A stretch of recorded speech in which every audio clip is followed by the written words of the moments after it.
Thanks to the appearance of Pyra and Mythra in Super Smash Bros. Ultimate, Xenoblade Chronicles 2 is back in the limelight once again. Releasing in the same year as the Nintendo Switch, it was proof of not only the Switch's abilities in creating an open world, but also proof of developer Monolith Soft's talents in creating one. And although it's been many years since then and one very important expansion later, it's still worth talking about the creation of this beloved RPG. Here's 5 things you need to know about Xenoblade Chronicles 2.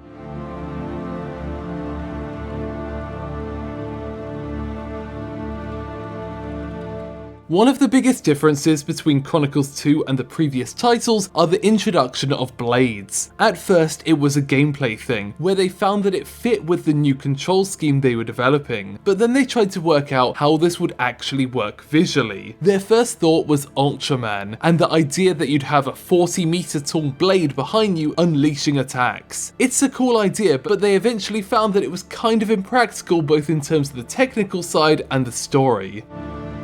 The debut of the Switch was a big time for Monolith Soft, as they found themselves stretched, creating 2 critically acclaimed games, Xenoblade Chronicles 2 and also The Legend of Zelda Breath of the Wild. Breath of the Wild was a big project for them, so while it was mostly the job of Monolith Soft's Kyoto studio, half of the Tokyo studio ended up getting involved as well. They were left with 40 people to make Xenoblade Chronicles 2, and instead turned to outsourcing, working closely with a bunch of companies to help bring the game together. But of course, outsourcing still needs a lot of supervision and fixes. It's impressive what they managed to come up with such limited capabilities.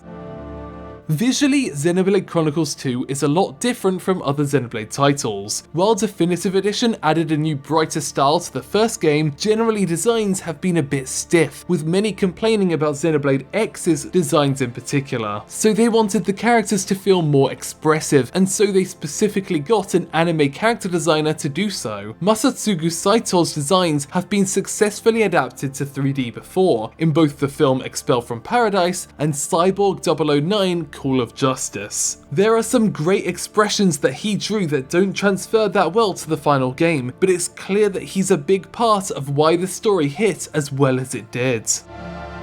Unlike most games, Xenoblade Chronicles 1 and 2 were specifically dubbed in the UK. This is a relic from Xenoblade 1, where it was released in Europe but not in North America, and so the game ended up being dubbed in the UK. While Xenoblade 2 got a global release, they kept up this tradition and made it integral to the story. Each nation is defined by an accent, whether that's Scottish, Welsh, Australian or English. But to differentiate the blades from all the humans, they have American accents, and so that staff had to go out of their way to find voice actors in the UK who were either American or could speak with an American accent. The voice of Pyra and Mythra, for instance, was brought up in London, but she could copy an American accent because that's where her parents were from.